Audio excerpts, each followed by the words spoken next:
Recording in progress. सभी को जय सिया राम। म्यूट कर लीजिए आप लोग।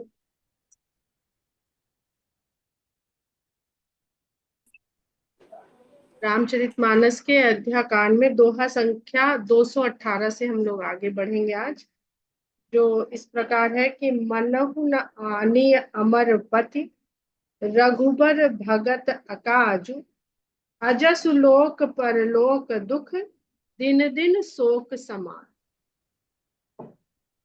इसके आगे बढ़ते हैं। सुन सुरेश उपदेशु हमारा, राम ही सेवक परम प्यारा। बृहस्पति जी जो देवताओं के गुरु हैं, वो इंद्र देव को उपदेश दे रहे हैं। जब संकट और शंका से घिर जाए तो गुरु की शरण में जाना चाहिए, और गुरु जो उपदेश दे, शिक्षा दे, सीख दे। यहाँ पर इंद्र की बात हो रही है। भरत जी ने अपने गुरु के आदेश को नहीं माना। आदेश और उपदेश में फर्क को समझे।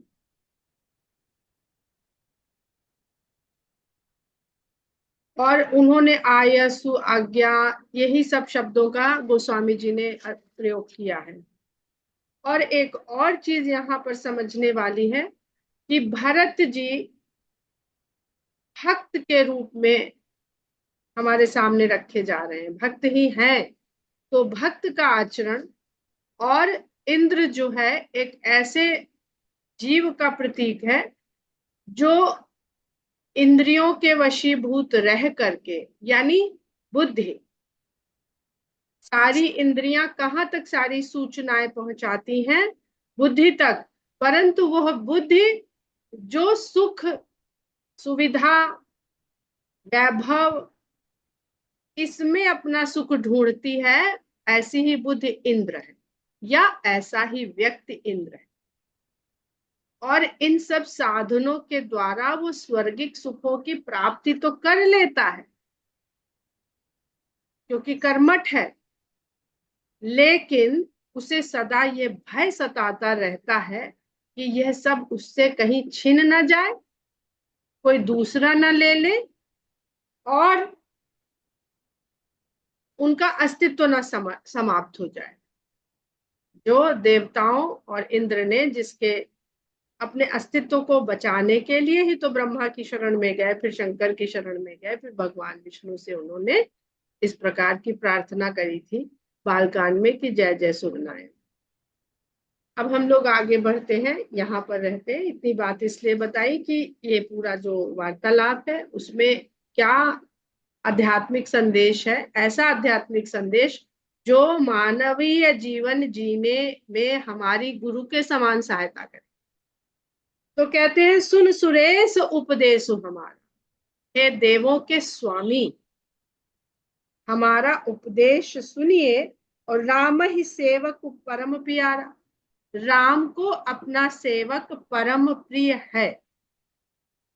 मानत सुख सेवक सेवकाई, सेवक बैर बैर अधिकाई। अब भगवान की सेवा करने को तो बिरलों को ही मिलता है। तो भगवान किसमें सुख मानते हैं? जब उनके सेवक की कोई सेवा करे, यानी उनका सेवक या उनका जो भक्त है वो स्वयं को सेवक मानता है। भक्त भक्त नहीं, अपने को भक्त नहीं कहता है, वो सेवक कहता है, दास कहता है। रावण अपने इष्ट को अपना इष्ट मानता है या गुरु मानता है। शायद ही कहीं रावण ने अपने आप को शंकर का दास कहा। अगर दास कहता या मानता तो वो कैलाश को कभी उठाता नहीं। वो आज्ञा के लिए सदा प्रतीक्षा करता कि मेरे लिए क्या आज्ञा, मैं क्या करूं। जैसे हनुमान जी हर समय इसी भाव में तत्व, उनके सामने हाथ जोड़कर घुटनों पे बैठे रहते हैं। तो ये भक्त जो सेवक के स्थान पर अपने आप को रहता है, वही सच्चा भक्त हो। मानत सुख सेवक सेवकाई, सेवक बैर बैरु अधिकाई। लेकिन अगर उनके सेवक से वैर भाव रख लो तो फिर वो बहुत अधिक वैर भाव मान लेते हैं उस व्यक्ति से। यद्यपि सम नहीं राग न दो रोसु, गहा ही न पाप पूर्ण गुण दोसु, कर्म प्रधान विश्व करी राखा, जो जस करई सो तस फल चाखा। यद्यपि राम तो समभाव में है, उन्हें न किसी से राग है, यानी न किसी से लगाव है और न किसी से रोष है, किसी से ना खुश है और ना किसी से गुस्सा है। सीधी सीधी साधारण भाषा में बात करें, ये तो मानव की प्रकृति है कि हम किसी से खुश रहते हैं, किसी से गुस्सा रहते हैं। उसी एक ही व्यक्ति से हम कभी खुश रहते हैं और कभी गुस्सा रहते हैं। लेकिन राम तो समभाव रखने वाले हैं, और गहा ही न पाप पूर्ण गुण दोष, और वो कुछ भी ग्रहण नहीं करते हैं, न पाप न पुण्य न गुण न दोष। उन्होंने तो इस संसार में कर्म को प्रदान करके छोड़ दिया है, जो जैसे कर्म करता है वैसा उसको फल चखने को मिलता है, चखने को मिलता है फल। अगर वो सदा के लिए फल मिल जाए तो मनुष्य का कल्याण ही ना हो, बेचारा पड़ा रहे उसी हालत में। चख लिया और फिर वो या उसको छोड़ दिया या आगे बढ़ गया, अच्छा लगा तो और चखना चाहता है, बुरा लगा तो कहता ना ना ना ये तो बड़ा खराब है, अब इस राह नहीं जाएंगे, और अच्छा लगा तो कहता इसी राह जाएंगे ताकि फिर ये फल चखने को मिले। तो भरत जी ने जैसे कहा ना कि जन्म जन्म रति राम, तो ये सब आवागमन के ही बारे में बताया जा रहा है। चखेंगे तो और मिलेगा चखने को, खा के तृप्त हो जाएंगे तो मुक्त हो गए, जो हम लोग कल अभी चर्चा कर रहे थे। तो ये देखिए तो वही कितना सुंदर अध्यात्म तुलसीदास जी एक शब्द में रख देते हैं, तो समझने में जीवन लग रहा है। तदपि करहि सम विषम विहारा, भगत अभगत हृदय अनुसारा। हाँ, उन्होंने विश्व को कर्म के अधीन करके छोड़ दिया है, लेकिन तब भी विश्व तो उन्हीं का है, जड़ चेतन सब उनके हैं, तो वह अनुकूल और प्रतिकूल रूप से व्यवहार करते हैं। भक्त और अभक्त जैसा हृदय में उनको मानता है उसके अनुसार। अगुण अलेप अमान एक रस। वो अब देखिए गोस्वामी जी निर्गुण भी लिख सकते थे, पर अगुण लिखते हैं। अलेप की जगह निर्लेप भी लिख सकते थे, पर अलेप लिखते हैं। और अमान एक रस, वो सदा एक भाव में एक ही रस में रहते हैं। और वो रस क्या है, सब लोग को अब याद होना चाहिए, वो रस है आनंद का रस। वो एक रस क्या है, आनंद का रस है, सच्चिदानंद मूर्ति में वो। और आनंद की मूर्ति नहीं बन सकती, आनंद की मूर्ति बन ही नहीं सकती। इसलिए गोस्वामी जी बार बार मूर्तिमय आनंद स्वरूप संभाव राम, लक्ष्मण, भक्ति का मूर्तिमय स्वरूप सीता, वैराग्य का मूर्तिमय स्वरूप लक्ष्मण, प्रेम का मूर्तिमय स्वरूप भरत, तो जो शंका भी चलती रहती है उसका मूर्तिमय स्वरूप शत्रुघ्न। वो स्वयं शंका नहीं है, शत्रुघ्न जो आपके शत्रु है शंका, और उसका हनन करने वाला वो शत्रु, वो भी धनुष बाण दिए रहते हैं। तो वो तो गुण रहित है, गुणों से परे नहीं है, गुण रहित है। और अलेप है, किसी चीज में लिप्त नहीं है। अभी हम लोगों ने पीछे ही एक शब्द पढ़ा गुण दोषु, और पहले भी इसको समझने का प्रयास किया है कि गुण के दोष क्या होते हैं। क्या गुण के भी दोष होते हैं? गुण है तो उसमें तो अच्छाई होनी चाहिए। इसका अर्थ ये नहीं है कि गुण और दोष, ये भी है, पर यह भी है कि गुण के दोष। अब गुण के दोष क्या है? बल एक गुण है, पर उस बल को धारण कौन करता है, इससे वो जो गुण है वो गुण में या दोष में तब्दील हो जाता है। उस बल को रावण धारण करता है। तो रावण के प्रभाव के कारण ये सब गुण का विज्ञान चल रहा है। वो गुण जो बल है, बल रूपी गुण है, जो वहीं से आया है, भगवान से ही आया है, वो रावण के भीतर जब जाता है तो दोष बन जाता है, हनुमान के भीतर जाता है तो अच्छाई बन जाता है। इसी तरह से निर्भयता या भय, अगर हम भय को माने तो हमें दोष लगता है, निर्भयता को माने तो हमें गुण लगता है।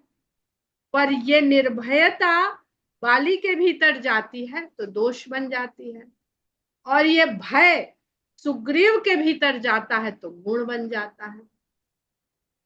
सुग्रीव डरपोक है बेसिकली, पहले बाली से डर के छुपे रहे, और फिर जब काम नहीं किए राम का, तो लक्ष्मण जी जब आके वहां उनको ललकारे हैं तो उनसे डर गए। तो सुग्रीव डरपोक है, तो जो सुग्रीव का भय है वो उनके लिए गुण बन गया है। तो इसलिए जो मनुष्य है वो तीन गुणों, उसको बनाते समय तीन गुण डाले गए हैं। उसमें अहंकार रूपी एक ऐसा तत्व मिलाया गया है जो बहुत सारी चीजों को अपने साथ ले आता है। तो जब मिक्सिंग होती है, केमिस्ट्री लैब में काम करने वाले जानते हैं कि पदार्थ वही होता है, लेकिन वो अलग अलग तत्वों के साथ अलग अलग परिस्थिति में अलग अलग रिजल्ट देता है। तो ये जो है ये रसायन विज्ञान ही है।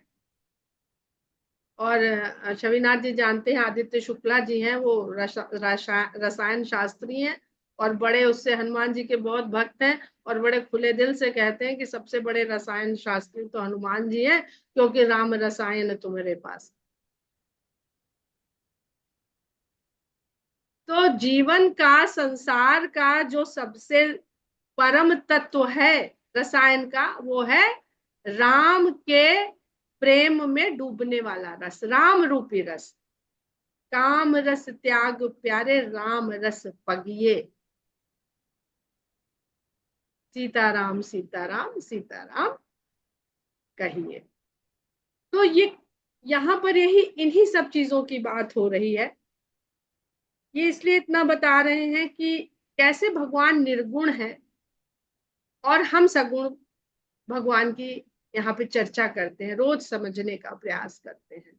बस इसलिए ये बार बार आप लोगों के साथ कहते हैं, तो शायद हम अपने मन को भी समझाने का प्रयास करते हैं इस तरह से। तो कहते तदप करहि सम विषम बिहारा, भगत अभगत हृदय अनुसारा। हमने जैसा उसको अपने हृदय में माना है वैसा ही वो हम उसके साथ व्यवहार करते हैं। जो कल नास्तिक आस्तिक पे हम लोग ने चर्चा करी, तो चीज तो वही है, पर उसके अनुसार वही सिद्धांत उसे दृष्टिगोचर करवा रहा है, बोध करवा रहा है। राम सदा सेवक रुचि राखी, वेद पुराण साध सुर साखी। राम सदा सेवक की रुचि को रखते हुए, ध्यान देते हुए रहते हैं, ऐसा बताने वाले वेद पुराण साधु और देवता साक्षी हैं जो इस बात को बताते हैं। अब वेद तो कहते हैं कि निर्गुण ब्रह्म की ही उसमें सारी निर्गुण ब्रह्म का ही बखान है।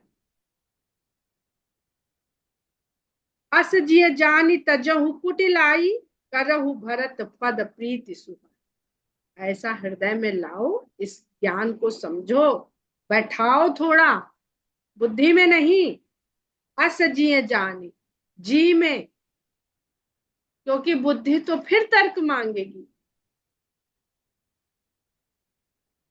और कुटिलता को त्याग दीजिए, भरत के चरणों में सुंदर प्रीत पैदा करिए।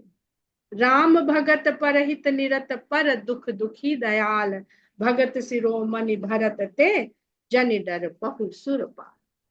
कहते हैं कि राम के भक्त, अब देखिए भक्त का क्या आचरण होना चाहिए। रामचंद्र जी जिस मार्ग से चलते हुए गए हैं उसी मार्ग पे भरत जा रहे हैं ना। और राम क्यों गए हैं? राम गए हैं ऋषियों मुनियों का, सताए हुए लोगों का, दलितों का, दमितों का, देवताओं का उद्धार करने, जो अत्याचार और शोषण से पीड़ित है। तो खाली मार्ग थोड़ी पकड़ा है उन्होंने, भौतिक मार्ग थोड़ी पकड़ा है खाली। भक्त वो मार्ग, वो आचरण भी तो पकड़ेगा जो राम कर रहे हैं। तो कहते हैं कि राम के जो भक्त होते हैं वो दूसरे के कल्याण के में ही सदा लगे रहने वाले होते हैं, और दूसरे के दुख से दुखी भी होते हैं, और दया का भाव भी पैदा हो जाता है। खाली दुखी होके हम लोग दुखी तो हो जाते हैं, देखते हैं बड़ा दुखी हो जाते हैं, पर दया का भाव भी आ जाता है, पर कुछ करते हैं, आगे बढ़ जाते हैं, ये कह के भाई अपना अपना कर्म है, अपना अपना भोग है। इतने लोग, हम किस किस का दुख दूर कर पाएंगे? हम कोई भगवान थोड़ी है, हम भी तो साधारण इंसान है। अरे हमारे पास भी तो दुख है, हम भी तो उन्हें झेल रहे हैं, इनके ये दुख है, इनको ये झेल रहे हैं। ऐसे कह के हम लोग अपने को इस दया के भाव से निकाल के मुक्त कर लेते हैं, और फिर अपनी घर गृहस्थी में रम जाते हैं। और भरत जी तो भक्तों के शिरोमणि हैं, हे देवताओं के पालक। अब देखिए कितना सुंदर गोस्वामी जी लिखते हैं। पहले लिखते हैं सुन सुरेश उपदेश हमारा, और फिर लिखते हैं जन डर पहु सुरपाल। जो जिसका स्वामी होता है उसका पालन करना ही उसका कर्तव्य है। राजा अगर अपने राज्य का, प्रजा का स्वामी है, तो उसका एक ही कर्तव्य है, प्रजा का पालन करना।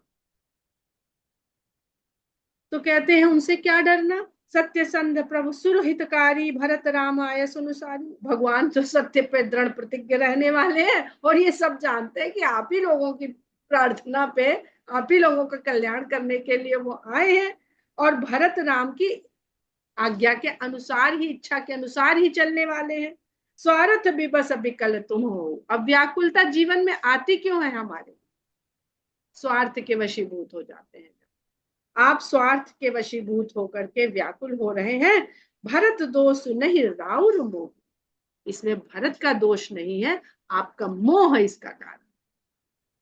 मोह किस चीज का? ये छूट जाएगा, चला जाए, अरे छूट जाएगा, चला जाएगा, सब भगवान का ही तो है। छूट जाने तो, चला जाने दो, ये भाव तो लाइए मन में। सुनि सुरबर सुरगुर बरबान। अब सुरबर हो गए, क्योंकि गुरु की बात सुनी, वो गई भीतर तक, तो देवताओं के श्रेष्ठ गुरु की वाणी सुन करके हा प्रमोद मन मिटी गला। उनके मन में प्रमोद हुआ। हमने पहले आप लोगों को प्रमोद का भी अर्थ बताया हुआ, परम मोद। जो परम मोद है उसको प्रमोद कहते हैं। आमोद प्रमोद, मोद आमोद प्रमोद, उसकी डिग्री बढ़ती जाती है। अब वो डिग्री नापने के लिए कोई थर्मामीटर भी नहीं है, और कोई ऐसे वाला पैमाना भी नहीं है, ना नपना है कोई जिससे दूध नाप लेते हैं। तो ये हृदय में ही अनुभव करने की चीज है सब। उनकी ग्लानि मिट गई। तो जय, जब आप ग्लानि मुक्त हो जाए, वही अवस्था जो है वो परम आनंद की, प्रमोद की अवस्था है। बरसी प्रसून हरसि सुरराहु, लगे सराहन भरत सुहा। देवराज हर्षित हो गए और भरत जी के ऊपर पुष्पों की वर्षा करने लगे, और भरत के स्वभाव की सराहना करने लगे। जैसे ही ग्लानि मिटी, अगला उन्हें अच्छा लगने लगा। जैसे ही अपने स्वार्थ से मुक्त हुए, अरे मिलेगा मिलेगा, नहीं मिले। भरत जी क्या किए? राज्य को छोड़ दिए। किस लिए छोड़ दिए? मेरा है नहीं, मेरा है नहीं, हम इस पर कैसे बैठ जाएं। और पर राम का है तो छोड़ के चल नहीं दिया, उसकी व्यवस्था कर दी। जो चीज हमारी नहीं है उसकी सुरक्षा व्यवस्था करना तो हमारा और कर्तव्य है। ऐसे खाली पालन करना था राजा बनते तो, पर राम की जान ली तो अब उसकी रक्षा भी करनी है। ऐ बेटी भरत चले मग जाही, दशा देख मुनि से दस यहाँ। किस प्रकार भरत जी मार्ग में चले जा रहे हैं, और उनकी दशा देख कर सिद्ध लोग, साधक लोग, मुनि लोग सिहा रहे। हमने क्या तपस्या करके पाया जो भरत जी ने राजकुमार होके पा लिया। जब वही राम कही ले ही उसासा, उमगत प्रेम मनहु चहु पासा। चलते चलते जब गहरी सांस लेते हुए भरत जी राम कह देते हैं, तो प्रेम ऐसा उमड़ता है कि चारों ओर आसपास जो है वो प्रेम सबको जिसको हम लोग ऑरा कहते हैं, जिसको हम लोग ऊर्जा कहते हैं, वो उनके आसपास सबको अनुभव होने लगता है। द्रवहि बचन सुनि कुलिस पसाना, पुरजन प्रेम न जाई बखाना। वो राम जो सांस लेके भरत जी कहते हैं, उसको सुन के जो पत्थर है, जो कठोर है, वज्र के समान कठोर है, वो भी पिघल जाते हैं। क्योंकि ये हमारा अहंकार है कि हम जड़ तत्व को, पत्थर को चेतनहीन समझते हैं। जड़ चेतन कह के हम कहते जरूर हैं, पर कई जगह ऐसी चौपाई मिलेंगी जहां भगवान ये कहते हैं जड़ चेतन सब में मैं हूं। और अहिल्या का पाषाण से स्त्री हो जाना, यह भी एक बहुत सुंदर प्रतीक है। पुरजन प्रेम न जाई बखाना। और जो नगरवासी जब ये सुनते हैं, भरत जी की दशा देखते हैं, तो उनके वो भी वो प्रेम अनुभव करने लगते हैं जो उनके हृदय में ऐसे नहीं आता है जो भरत जी का राम सुन के आ जाता है। तो उस प्रेम को बखानते नहीं बनता है। अब हृदय में प्रेम तो है भरत जी के, जो किसी को नहीं पता है, लेकिन जब वो शब्द बन के निकलता है भरत जी के मुख से, तो अब वो और लोगों को भी अपने उस प्रभाव में ले लेता है, प्रेम के प्रभाव में। बीच बास कर जमुनहि आए, निरख नीर लोचन जल।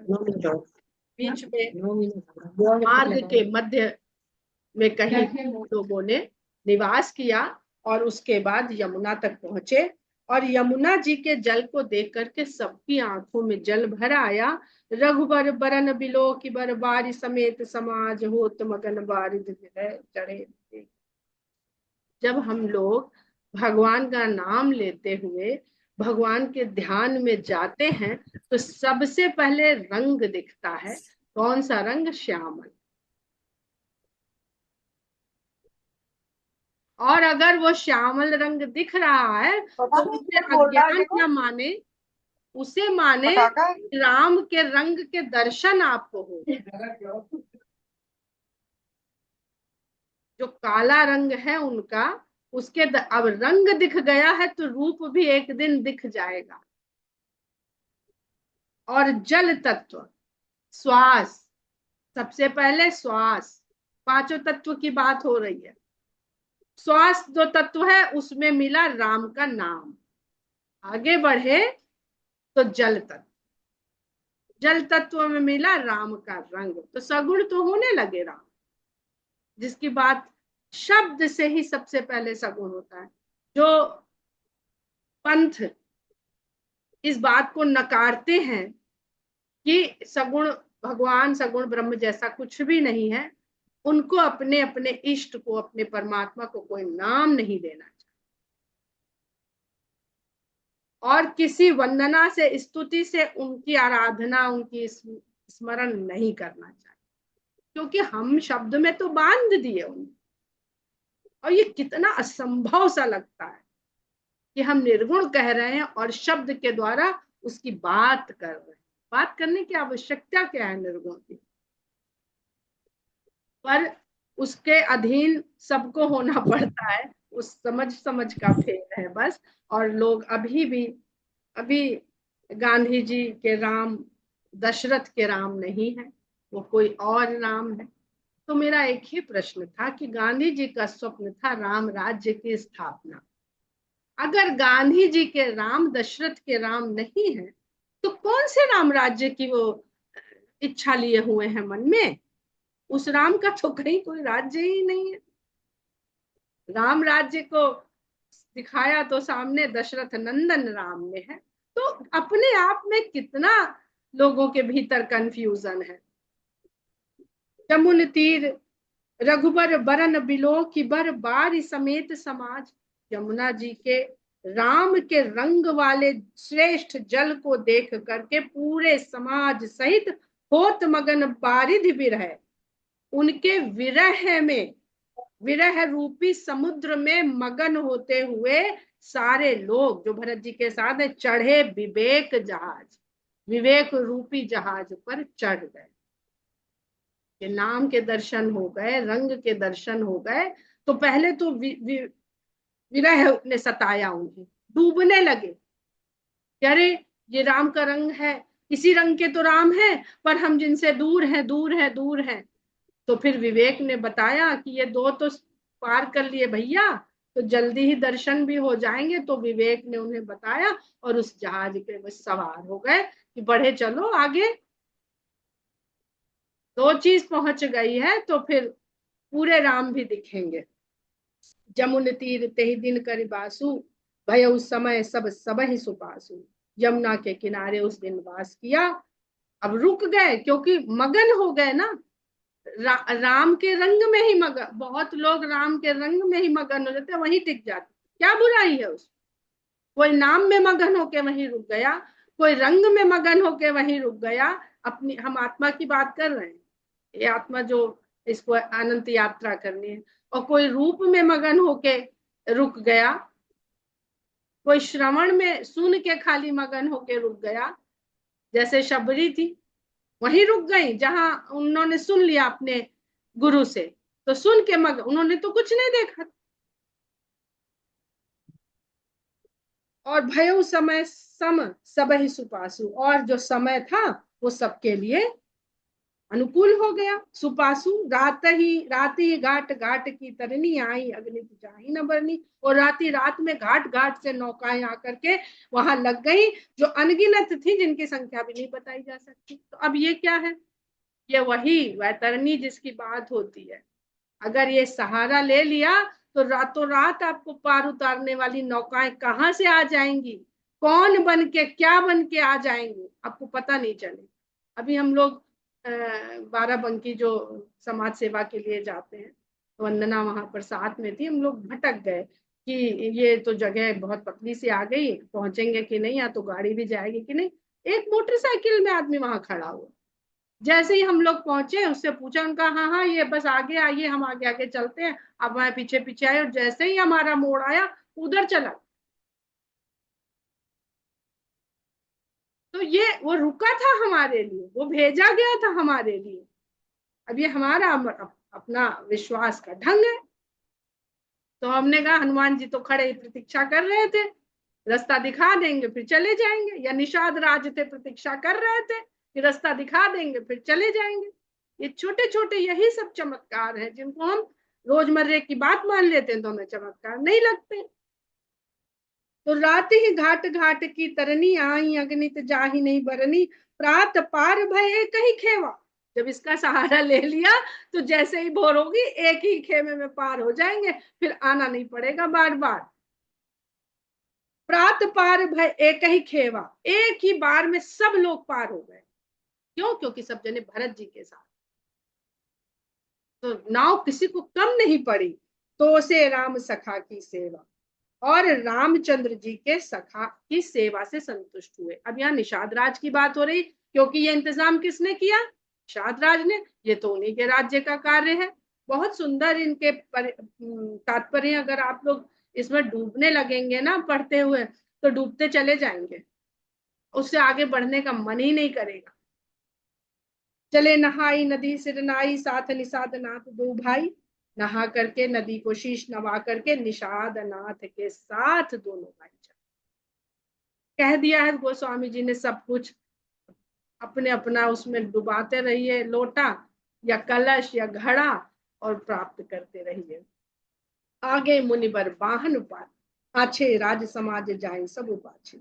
आगे मुनि जन अपने अपने वाहन पर विराजमान होकर के चल रहे हैं, और सारा राज समाज पीछे पीछे चल।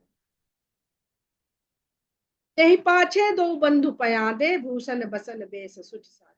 उनके पीछे दोनों भाई पैदल चल रहे हैं, भूषण बसन बेस सुठ साधे, सब कुछ सादा है।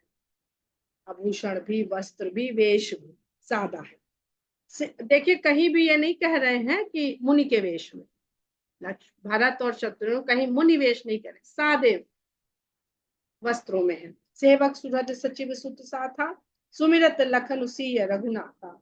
सेवक सुहृद सचिव सुत साथा, उनके साथ में उनके सेवक, उनके साथी जो उनके हृदय के बहुत करीब हैं, मित्रगण उनके, और मंत्रियों के पुत्र उनके साथ हैं, क्योंकि वही उनके हम उम्र है। सुमिरत लखन सिय रघुनाथ, और राम लक्ष्मण सीता को याद करते हुए बढ़ रहे हैं। जह जह राम बास विश्रामा, तह तह करहि सप्रेम प्रणाम। जहां जहां राम ने विश्राम किया था वहां वहां प्रेम सहित प्रणाम करते चलते हैं। मगबासी नर नारी सुनि धाम काम तज धाई, देखि स्वरूप स्नेह सब मुदित जन्म फल पाए।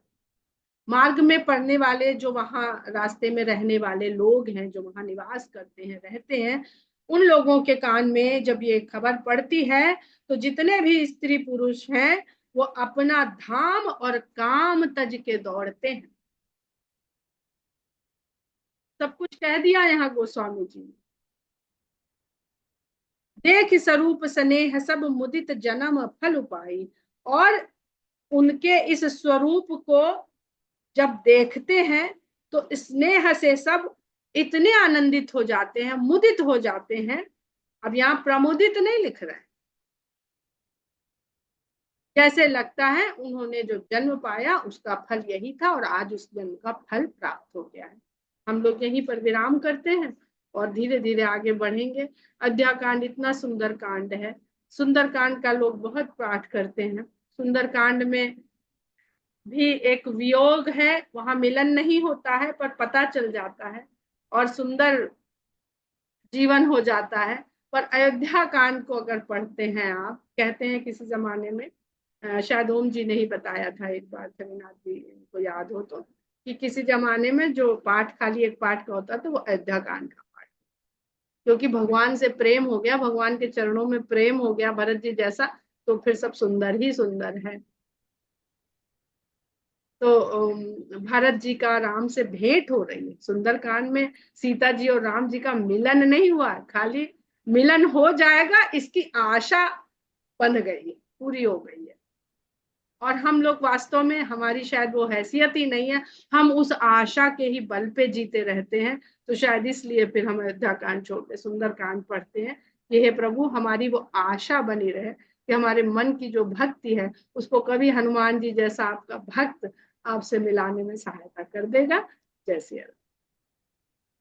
जय सिया राम। जय श्री राम।